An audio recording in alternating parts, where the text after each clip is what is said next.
"If the singing starts again," the guard had whispered, his voice shaking despite the thick wool scarf wrapped around his neck, "burn the tower." The words drifted through the freezing November air like something older than rumor, something sharpened by fear, and passed from mouth to mouth until no one remembered where the story had begun. North Watchtower stood nearly half a mile beyond the main settlement of Black Hollow Pack, isolated at the edge of pine woods where the mountain winds howled loud enough to swallow prayer itself. Most people avoided looking toward it after sunset. Even during daylight, they crossed the road when traveling near its shadow. Parents warned children not to wander too close. Hunters refused to patrol that ridge alone. And servants, if ordered to deliver food, always left it outside the iron door and hurried away before darkness settled in. Because somewhere near the top floor, behind locked steel and stone walls older than memory, lived the girl everyone called Dangerous. No one ever said her name anymore. Names made monsters feel human, and Black Hollow preferred fear over guilt. The first snow of the season drifted lazily through the sky when Alpha King Rowan Blackwood arrived at the territory. His convoy moved through town without celebration, 6 black SUVs kicking slush across the narrow roads, while townspeople gathered silently beneath flickering storefront lights. Rowan hated ceremonial greetings. He hated speeches even more. And tonight, exhaustion sat heavily behind his ribs after 3 weeks spent traveling between territories dealing with disputes he no longer cared to remember. At 32, Rowan had become the kind of king people obeyed before he even spoke. Tall, broad-shouldered, with dark hair brushed back from a face permanently carved into calm severity, he carried authority the way storms carried thunder, effortlessly. People stepped aside without asking. Wolves lowered their gaze before he reached them. Yet tonight, as he climbed the stone steps of Black Hollow's council hall, something unsettled him before anyone spoke a single word. Fear. Not ordinary nervousness. Not respect. Fear wrapped around this territory like smoke trapped inside old walls. It clung to the scent of cedar and snow. It sat behind every forced smile. Even the wolves standing guard near the entrance kept glancing north, toward the distant tree line where the tower stood barely visible against the mountainside. "You're late for dinner, Your Majesty," Alpha Dominic Hale said quickly as Rowan entered the hall, trying too hard to sound relaxed. Dominic was younger than Rowan by nearly a decade, broad-faced with restless eyes and the kind of smile that disappeared too fast. Roads were worse than expected. Rowan removed his gloves slowly, scanning the room. Long tables stretched beneath warm lights. Steaming food sat untouched. Conversations felt rehearsed, brittle somehow, like everyone had paused a private argument moments before he arrived. "Something happened," Rowan said plainly. Dominic laughed too quickly. "No, sir. Just winter nerves." Rowan said nothing. He had learned years ago that silence unsettled liars more effectively than anger. Across the room, someone dropped a fork. Another avoided eye contact altogether. Then Rowan heard it. Soft at first. So faint he almost mistook it for wind slipping beneath old windows. A voice. Singing. The sound drifted through the hall like smoke curling beneath a locked door, low and aching, impossible to place. Every conversation stopped instantly. Glasses lowered. Shoulders stiffened. One elderly councilwoman muttered something beneath her breath and crossed herself. Rowan stood completely still. The voice carried no panic, no madness, no sharp edge of danger. It sounded lonely. Deeply, impossibly lonely. He turned toward the northern windows. Beyond the frost-covered glass, the mountains stood dark beneath a silver sky. Somewhere out there, hidden among black pines and blowing snow, someone was singing as though the night itself had asked them not to stop. "What?" Rowan asked quietly. "Is that?" Silence swallowed the room. Dominic's jaw tightened. "Nothing important." Rowan looked back slowly. "That," he said, his voice dropping lower, "did not sound like nothing."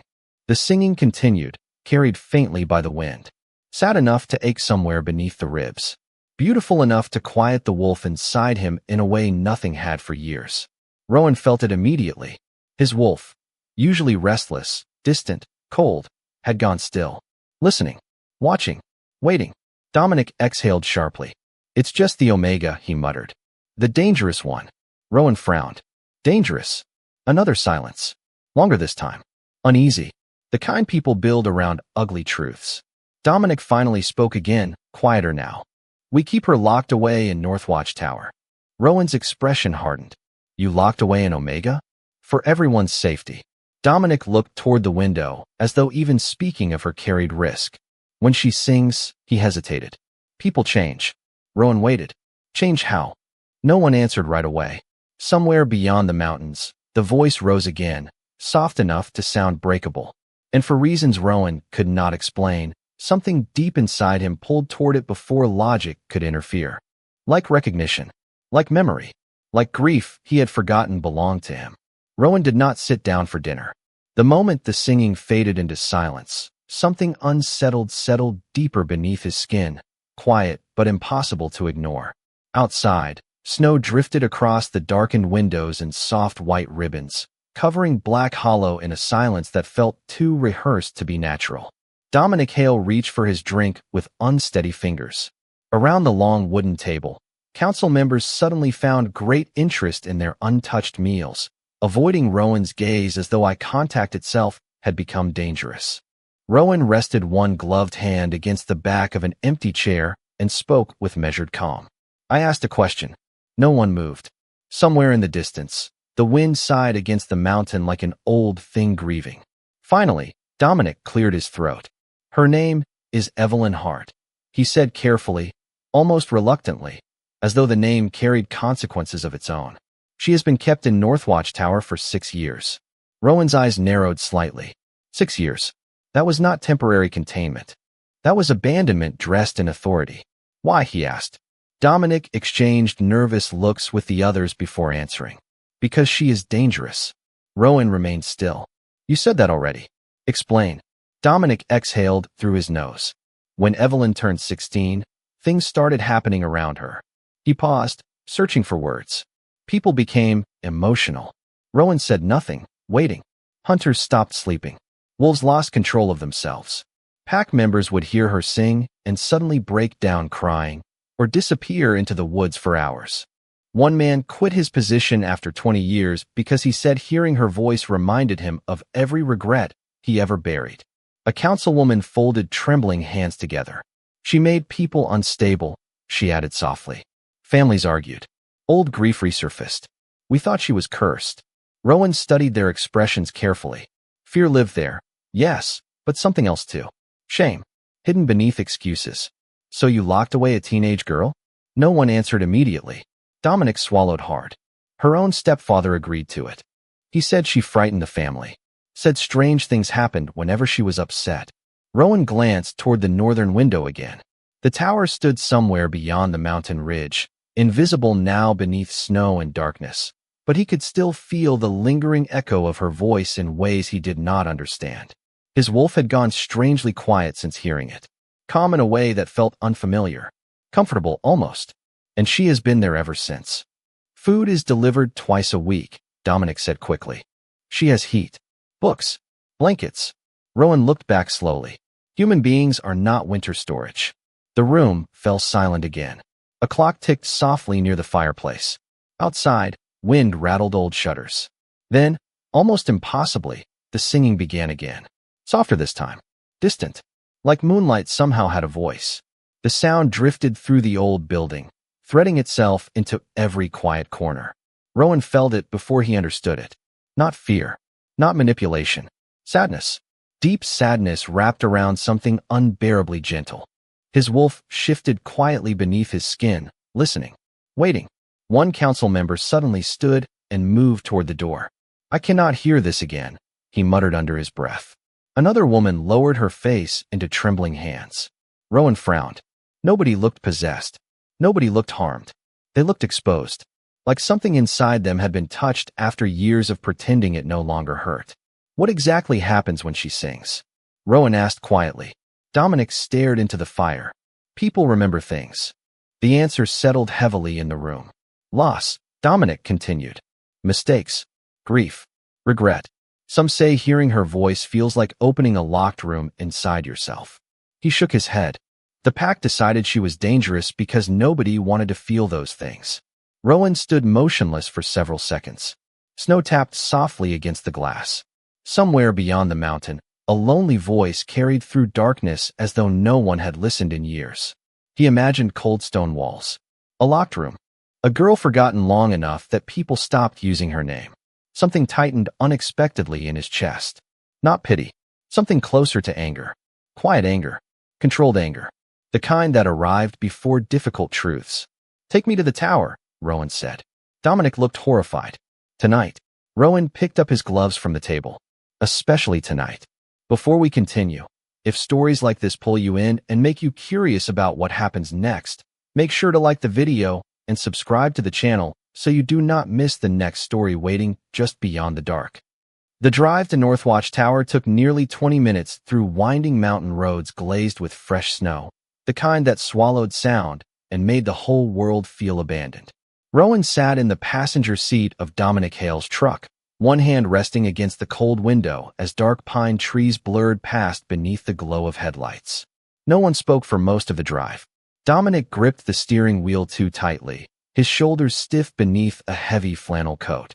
Beside him, Rowan listened to the silence pressing between them and wondered why an entire territory seemed more frightened of one isolated omega than of the freezing wilderness surrounding them. The farther north they drove, the emptier the world became. Houses disappeared first, then fences, then signs of life altogether. Only forest remained, stretching for miles beneath a dark winter sky where clouds drifted low and heavy over the mountain ridge. Finally, Rowan saw it. Northwatch Tower stood alone at the edge of a frozen cliff nearly 200 yards from the nearest tree line, its stone walls darkened by time and weather. Snow clung to the edges like forgotten dust. Tall, narrow windows cut through the structure like watchful eyes, though only one carried the faintest flicker of warm light. Rowan stared at it longer than he meant to. Something about the place unsettled him. Not because it looked dangerous, because it looked lonely. Too lonely. "You keep her here?" he asked quietly. Dominic parked near the iron gate and exhaled through his nose. It was supposed to be temporary. Rowan turned to him slowly. 6 years is not temporary. Dominic looked away first. The wind outside pushed against the truck hard enough to make it creak softly. "People were afraid," he muttered. "She frightened them without trying." Rowan opened the truck door before Dominic could say anything else. Cold air struck immediately, sharp enough to sting his lungs. Snow crunched beneath his boots as he stepped toward the tower, the mountain wind carrying the smell of pine, frozen stone, and something older he could not place. Sadness, maybe, or memory. Near the entrance stood an older caretaker wrapped in layers of wool and flannel. He looked startled the moment he recognized Rowan. "Your Majesty," the man said quickly, lowering his head. "Nobody told me you were coming." Rowan glanced toward the heavy iron door. "Does she know I am here?" The caretaker blinked. "No, sir." Rowan nodded once. "Good." The man hesitated. "She is awake." Something about the way he said it felt strange. Careful. Not fearful exactly. More like concern. "Does she sleep?" Rowan asked. The caretaker looked uncomfortable. "Sometimes." Rowan frowned slightly. "Sometimes. She sings at night," the man admitted quietly. "Always has." He shoved his hands deeper into his pockets against the cold. "Says silence hurts worse." The words landed strangely hard. Silence hurts worse. Rowan found himself looking toward the single glowing window near the top floor again. Somewhere behind stone and locked doors sat a woman who had spent 6 winters alone with nothing but her own voice for company. His wolf stirred faintly beneath his skin. Not restless this time. Curious. The caretaker reached for a ring of keys hanging from his belt. "Most people do not go up there," he said carefully. "She keeps to herself." Rowan accepted the keys without speaking. Dominic shifted uneasily behind them. "Maybe this can wait until morning," he suggested. "You are tired." Rowan looked at him once. Dominic stopped talking immediately. The staircase inside twisted upward through narrow stone corridors lined with old lanterns that barely warmed the shadows. Each step echoed softly beneath Rowan's boots. Dust clung to forgotten corners. The air smelled faintly of cedar smoke and old paper. Not neglect exactly, but solitude. Deep solitude. Halfway up the staircase, Rowan stopped. A sound drifted faintly through the walls. Singing again. Softer than before.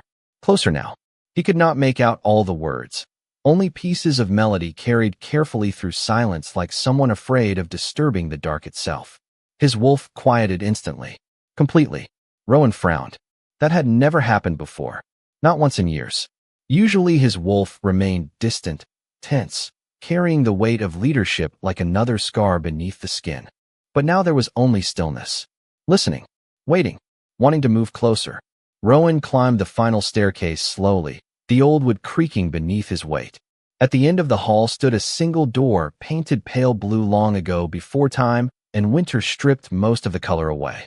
Warm candlelight spilled faintly beneath it. The singing stopped suddenly. Silence settled so completely Rowan almost questioned whether he imagined it. Then came another sound. Soft movement. A chair scraping lightly against wooden floors. Rowan stood motionless outside the door, one hand resting against the cold iron handle, unexpectedly unsure of himself for the first time in years.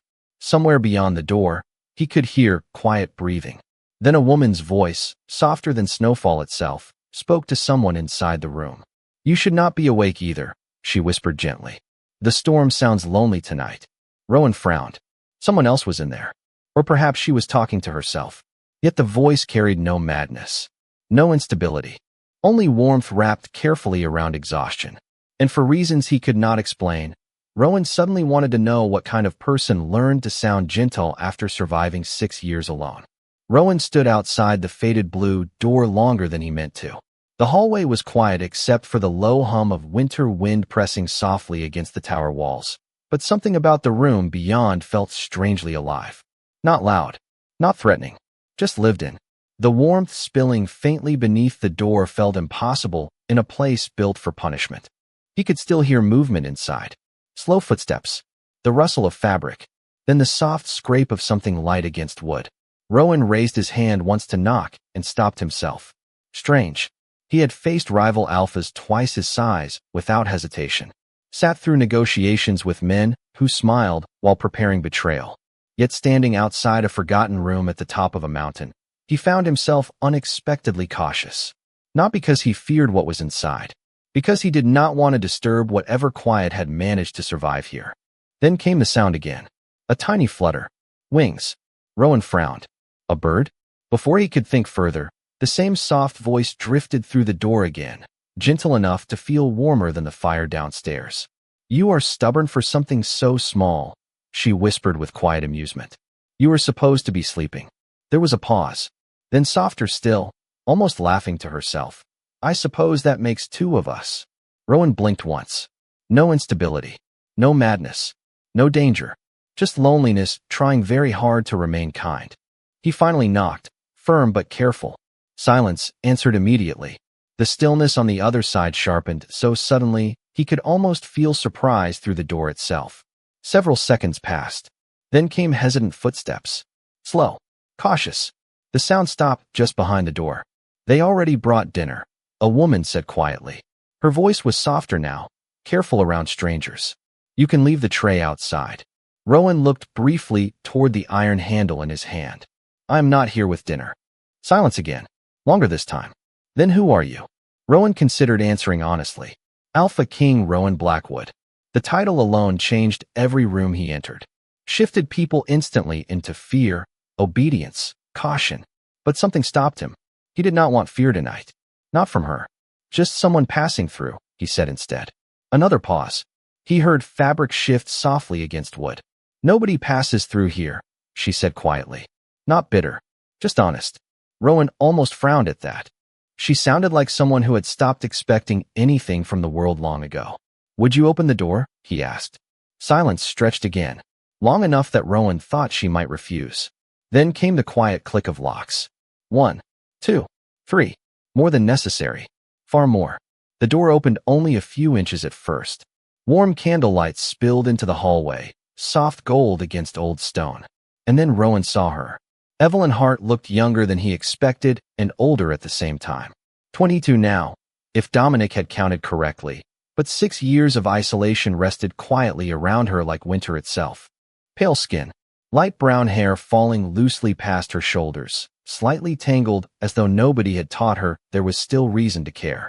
Her sweater hung too large, sleeves pushed over delicate hands chilled pink from cold. But it was her eyes that stopped him. Gray-blue, quiet, watchful.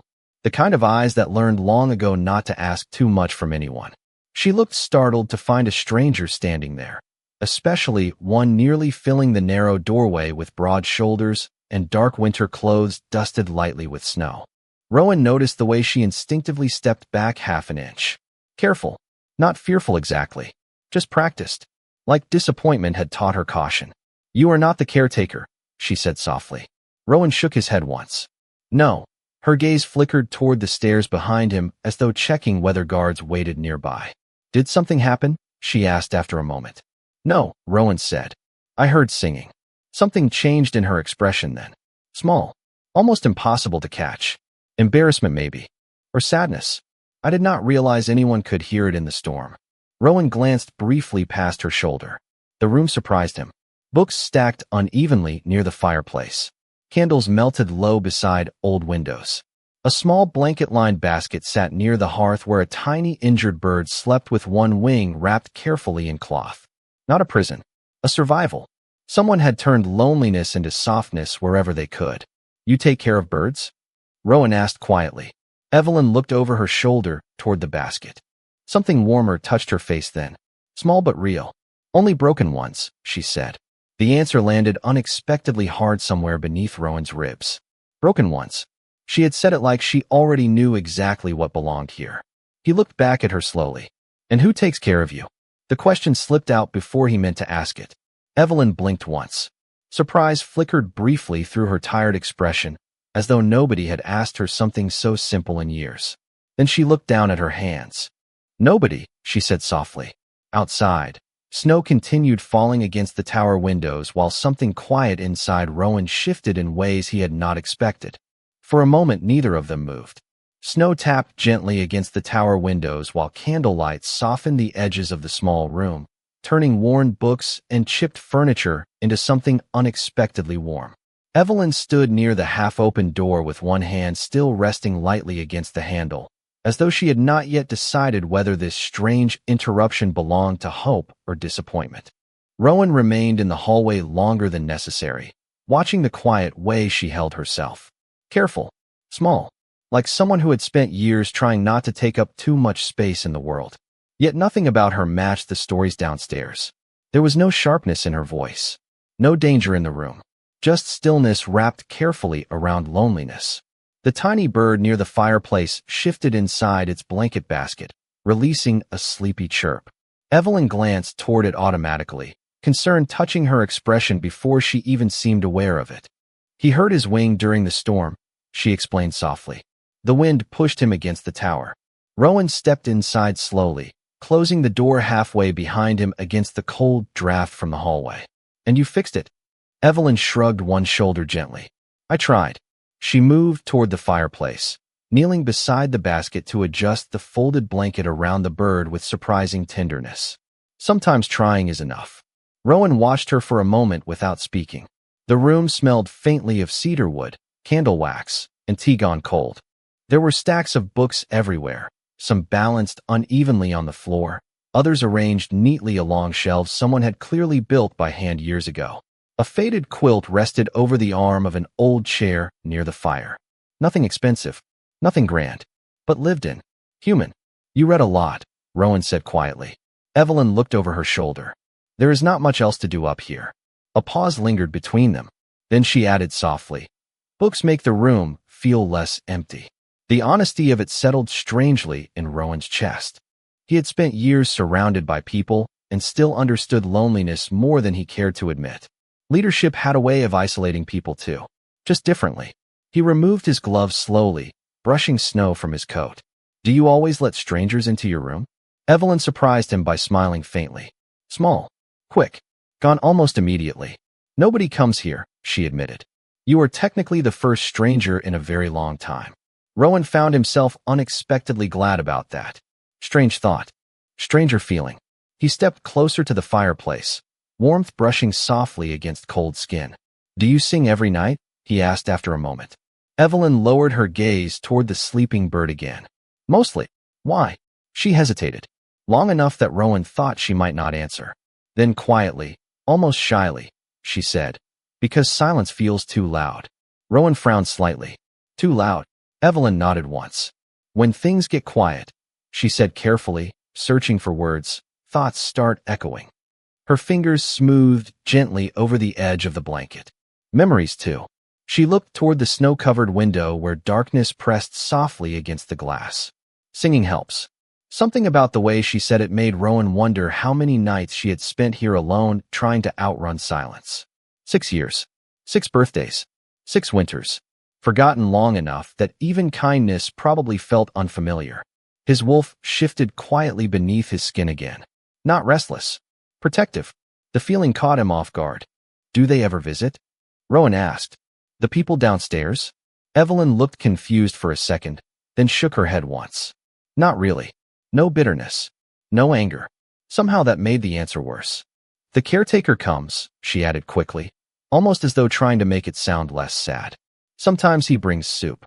Rowan looked toward the shelves again, noticing tiny details he had missed before. Pressed flowers tucked into books. A cracked teacup carefully repaired with glue. Sheets of handwritten music folded near the chair. Small acts of survival. Evidence of someone refusing to disappear completely. Evelyn suddenly looked embarrassed, brushing a loose strand of hair behind her ear. You probably should not stay long, she said quietly.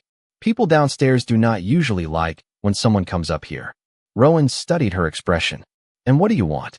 The question surprised her enough that she blinked, as though nobody had asked her opinion in years. She looked down at her hands again, pale fingers twisting softly together. I do not know, she admitted. Then after a long pause, quieter still, maybe company. The word landed gently between them, honest enough to ache. Outside, snow continued falling over Black Hollow while inside the forgotten tower something shifted so quietly Rowan almost missed it. For the first time since arriving, the restless exhaustion that usually followed him everywhere had gone still. And somehow, standing beside an old fireplace in a room too small for loneliness this large, he found himself thinking he did not want to leave just yet.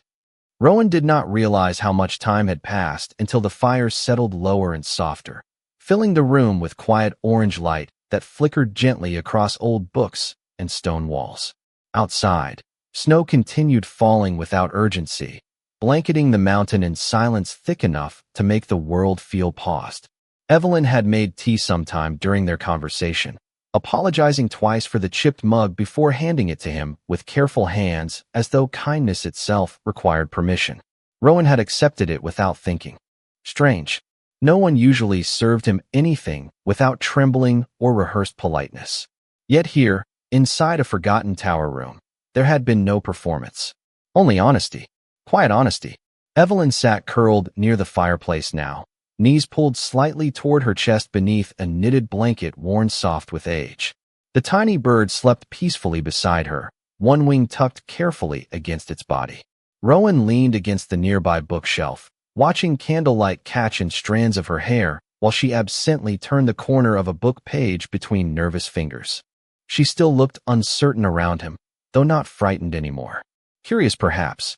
You still have not told me your name, she said softly after a while. Rowan glanced up from the fire. Rowan. Her expression shifted faintly, thoughtful. Just Rowan? Something unexpectedly close to amusement touched him. For tonight, he answered. Evelyn accepted that answer more easily than most people would have. Maybe isolation taught someone when not to push. Well, she said quietly, it is nice to meet you, Rowan. Nice. The word landed strangely warm in a life where most interactions involved authority, expectation, or strategy. He could not remember the last time someone simply sounded glad to meet him. Evelyn looked toward the frosted window for a moment before speaking again. You do not seem afraid. Rowan frowned slightly. Should I be? She shrugged beneath the blanket. Most people are. Her voice stayed gentle, but sadness brushed quietly beneath it. That is usually why they stop coming. Rowan studied her face carefully. Do you think you are dangerous? The question lingered between them longer than expected. Evelyn lowered her eyes toward the steaming tea in her hands. I do not know anymore, she admitted quietly. At first I thought they were wrong. Her thumb traced slowly against the edge of the mug. But when enough people tell you something for years, she paused. Eventually you start wondering if maybe they see something you do not. Rowan felt something tighten unexpectedly beneath his ribs. There it was again. That quiet way she carried hurt without bitterness. as though disappointment had worn itself smooth over time. What happened? He asked carefully. Evelyn hesitated. Outside, wind brushed softly against the tower walls. People started acting differently when I sang, she said after a moment. Crying, arguing, remembering things they wanted to forget. Her shoulders lifted slightly beneath the blanket. One woman told me hearing me sing made her remember her son's laugh after she spent years pretending she did not miss him anymore. Her mouth tightened faintly. She cried for hours. Rowan listened quietly. Another man quit drinking because he said hearing me made him realize how lonely he had become. She laughed softly then, though there was no joy in it. Apparently honesty scares people. Rowan's wolf stirred faintly beneath his skin again. Calm. Alert. Listening to her voice with unusual stillness. Nothing about this sounded dangerous. Difficult perhaps. Uncomfortable for people hiding from themselves. But dangerous? No. Something else lingered here. Something misunderstood. Did anybody ever ask what you wanted? Rowan asked quietly. Evelyn looked genuinely surprised by the question again. She shook her head after a moment. Not really. Her voice softened. Mostly people wanted me quiet. The words settled heavily in the room. Rowan looked toward the locked door. 3 separate locks. Too many for safety. Too many for kindness. He felt anger again then. Quiet but steady. Not at Evelyn. At everyone downstairs who had allowed this to become normal. Before he could say anything, footsteps echoed faintly somewhere beyond the hallway outside. Heavy. Fast. Then voices. Low at first. Tense. Rowan straightened immediately. Evelyn's shoulders stiffened beneath the blanket, so subtly most people would have missed it. But Rowan noticed. Fear moved through her quickly and silently, practiced from repetition. Someone stopped outside the door. A sharp knock followed. Once. Twice. Harder the third time. Evelyn. A man's voice called from the hallway. Open the door. Rowan saw the color leave her face. The knock came again, sharper this time, carrying the impatience of someone used to obedience. Evelyn stood so still beside the fireplace that Rowan almost missed the slight trembling in her hands. Not panic exactly. Familiarity. The kind born from years of knowing bad moments rarely announce themselves kindly. The tiny bird stirred inside its basket, as if sensing the shift in the room. Outside, snow brushed softly against the tower windows while inside the warmth suddenly felt fragile. Evelyn. The voice called again, lower now. We know somebody is in there. Rowan watched her carefully. The color had not fully returned to her face. She set the mug down with careful hands, avoiding his eyes for a moment before quietly saying, You should probably go. Rowan frowned. Why? Her lips parted slightly, as though searching for the safest version of the truth. Because if they think I did something wrong, she stopped herself. Years of habit folded the sentence smaller before it could fully exist. Rowan understood anyway. His jaw tightened. Did you? Evelyn looked startled. Did I what? Do something wrong? Her expression softened into something painfully close to confusion. No, she said quietly. But that does not always matter. The honesty of it settled heavily between them. Outside the door, someone exhaled loudly. Evelyn, the voice said again, firmer now. Open the door before this becomes a problem. Rowan stepped away from the bookshelf, calm settling over him the way storms settled before thunder. Controlled. Quiet. Dangerous only when necessary. Who is that? He asked. Deputy Marshal Carter. Evelyn answered softly. He checks the tower sometimes. She hesitated. He does not like surprises. Rowan almost smiled at that. Neither did he. Another knock echoed through the room, louder now. Last warning. Evelyn instinctively stepped toward the door, shoulders curling inward slightly, as though preparing herself for disappointment before it arrived. Rowan noticed the movement immediately. The way she made herself smaller. Easier to manage. Easier to blame. Something about it unsettled him more than he expected. 6 years had taught her to brace for people before they even entered a room. You do not have to look scared, Rowan said quietly. Evelyn blinked once. I am not scared. The pause afterward said enough. Rowan moved beside her before she could reach the door, close enough that she tilted her head up slightly to look at him. Stay here, he said calmly. What are you doing? She whispered. Opening the door. That is a terrible idea, she said softly, surprising him enough that something close to amusement flickered briefly across his expression. Probably, he admitted. Then he reached for the lock. One click. Then another. Then the third. Too many locks for one person. Too much isolation disguised as caution. Rowan pulled the door open before anyone outside could knock again. Deputy Marshal Carter stood in the hallway wearing a thick winter coat dusted with snow, two nervous guards lingering behind him near the staircase. His expression hardened immediately at the sight of a stranger standing inside Evelyn's room. "Who exactly are you?" Carter asked sharply. Rowan said nothing right away. Silence stretched just long enough to make the man uncomfortable. Behind him, one guard shifted nervously. Carter's gaze moved past Rowan toward Evelyn standing near the fire. "You know the rules," he snapped at her. "No visitors." Evelyn lowered her eyes instinctively. "I did not invite." Rowan stepped slightly to the side, not enough to block her, just enough to interrupt the rhythm of blame before it landed. "Interesting rule," he said evenly, "especially for someone you claim is dangerous." Carter looked irritated now. "Sir, this does not concern you." Rowan's expression remained unreadable. "It concerns me now." Something in his voice shifted the hallway instantly. One of the guards straightened slightly, uncertainty flickering across his face. Carter frowned harder. "Who are you?" Rowan held the man's gaze for a long second, then calmly removed one black leather glove. The silver crest ring beneath the candlelight caught immediately. Heavy, familiar, impossible to mistake. Silence arrived so quickly it almost sounded physical. Carter's face drained of color. One guard took a sudden step back. The other lowered his head immediately. Behind Rowan, Evelyn stood completely still. "Your Majesty," Carter managed quietly, nearly stumbling over the words. Rowan watched him for another moment. Calm, controlled. That would be the correct title. Nobody spoke after that. Even the wind outside seemed quieter somehow. Rowan glanced once toward Evelyn, catching the surprise still frozen across her expression. Not fear, confusion, like the world had tilted slightly beneath her feet. Then he looked back at Carter. "Tell me something," Rowan said quietly. "Why exactly is an unarmed Omega locked behind 3 doors at the top of a mountain, while the rest of this territory sleeps comfortably below?"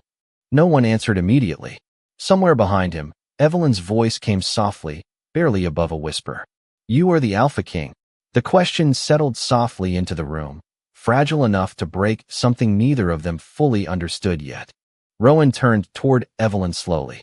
Candlelight moved across her face, catching the quiet disbelief still frozen in her expression.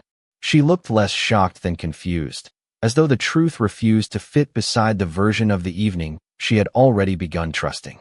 The stranger who had listened to her stories beside the fire suddenly stood wearing the weight of a crown she had spent years hearing about only through frightened whispers and distant rumors. Rowan saw it immediately, the way uncertainty moved quietly through her eyes. Not fear exactly. Distance. The kind titles built without meaning to. "Yes," he said finally, his voice quieter than expected. "I am." Evelyn looked down for a second, fingers tightening lightly against the edge of the blanket wrapped around her shoulders. "Oh." The word came out soft and small, carrying something unexpectedly close to disappointment. Rowan frowned before he could stop himself. "Oh." She hesitated. Her gaze shifted briefly toward the fire. "I did not realize kings could drink tea from chipped mugs." Something warm and painfully human touched Rowan's chest before he could guard against it. Deputy Marshal Carter cleared his throat nervously from the doorway. "Your Majesty," he began carefully, "perhaps we should continue this downstairs." Rowan did not look away from Evelyn immediately. "You thought I was someone else," he said quietly. Evelyn nodded once. "Just Rowan." The way she said it made something unexpectedly quiet inside him ache. For one evening, he had simply been a man sitting beside a fire instead of a king, carrying expectations heavy enough to bend people into silence. Rowan turned back toward Carter slowly. "Answer my question." Carter shifted uncomfortably. Behind him, the guards avoided eye contact altogether. "The council determined years ago that Miss Hart posed emotional instability risks to the territory," he said carefully. Rowan's expression darkened slightly. Emotional instability. People reacted unpredictably around her. Carter continued quickly. Arguments. Regret. Emotional episodes. Productivity suffered. Rowan stared at him long enough that the hallway seemed colder somehow. "You locked someone away," he said evenly, "because she made people feel things they preferred to ignore?" Carter swallowed hard. It was not exactly like that. Then explain it better. Silence followed. Long, heavy. Carter finally lowered his eyes. There were complaints. Rowan exhaled slowly through his nose. Of course there were complaints. Grief was inconvenient. Truth, uncomfortable. Easier to isolate the reminder than confront the wound. He glanced once around Evelyn's room again. The books. The repaired teacup. The bird sleeping beside the fire. 6 years of loneliness hidden inside tiny acts of care. His jaw tightened. How often does she leave this room? Carter hesitated. Rarely. Why? For everyone's comfort. Rowan's expression hardened completely then. Controlled. Cold. Dangerous only in stillness. Interesting definition of comfort. Behind him, Evelyn remained quiet near the fire, watching the exchange with the careful stillness of someone long accustomed to decisions being made around her instead of with her. Rowan noticed immediately. Evelyn, he said softly. She looked up, surprised he had used her name so easily. Do you want to stay here? The room went quiet again. Carter looked uncomfortable immediately. One guard shifted awkwardly near the staircase. Nobody had asked her opinion before. That much felt obvious. Evelyn blinked once, caught off guard. She stopped, as though the question itself felt unfamiliar. Her fingers tightened slightly around the blanket. I do not know. Honest. Exhaustingly honest. I have not really thought about leaving in a long time. Rowan understood that answer more than he expected.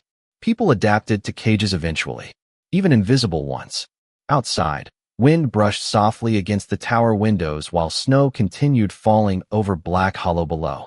Somewhere downstairs, warm houses glowed against the cold while one forgotten Omega stood unsure whether freedom still belonged to her.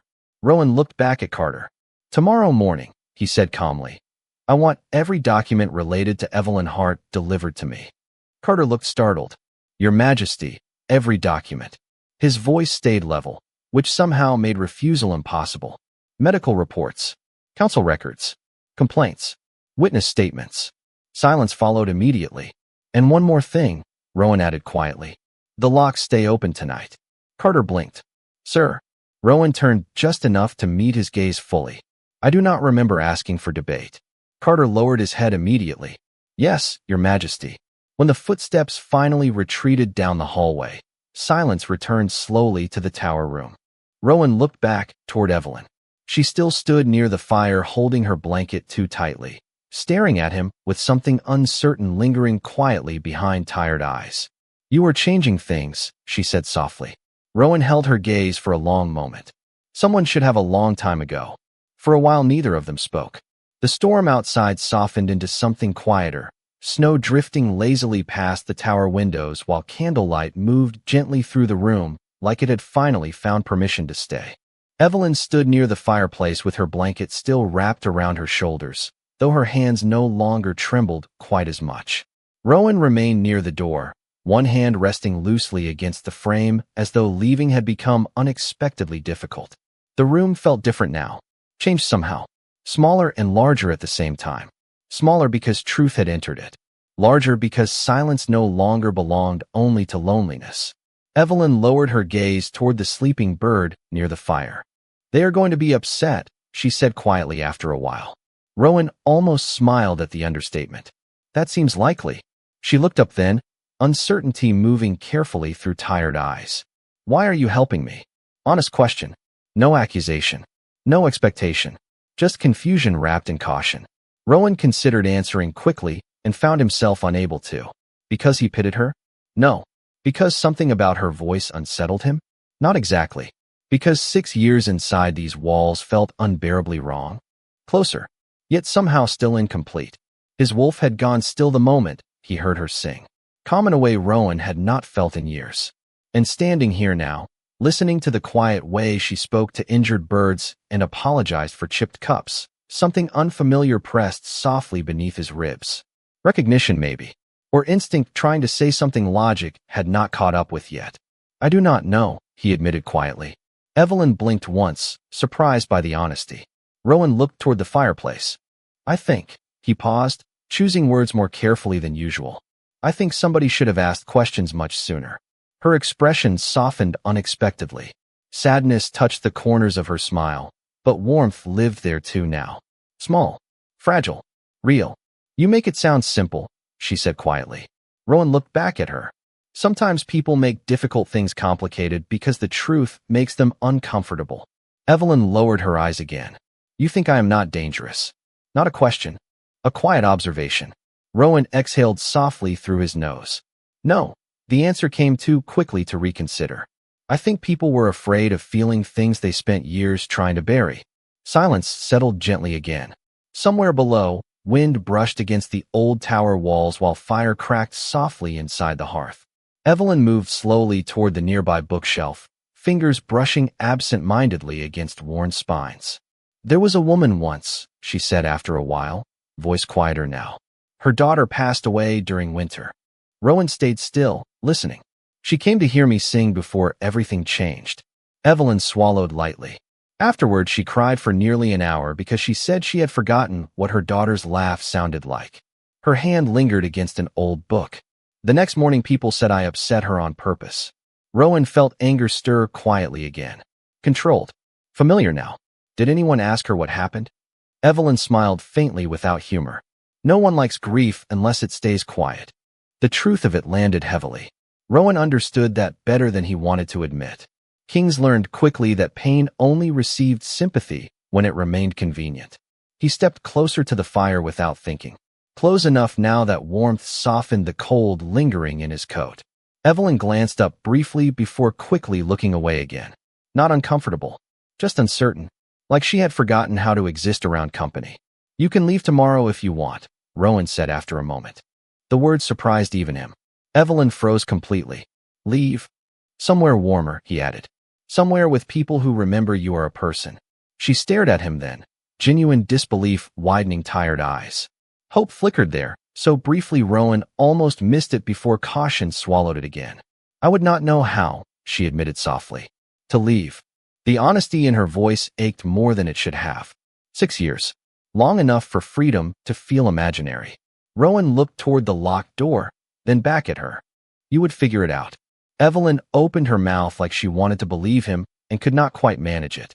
Then quietly, almost too soft to hear, she said, Would you come back? The question caught him off guard. Not because of what she asked, because of how carefully she asked it. Like disappointment had taught her never to expect yes too loudly. Rowan looked at her for a long moment. Candlelight moved gently through strands of loose hair while snow drifted quietly beyond the glass. Forgotten Omega. Lonely tower. Kindness somehow still surviving anyway. Something inside him settled unexpectedly. Quiet certainty where restlessness usually lived. Yes, he said finally. I will come back. Evelyn looked down quickly after that, but not before Rowan caught the smallest change in her expression. Relief. Warm and fragile and deeply unfamiliar, as though she had almost forgotten what it felt like to believe someone might actually return.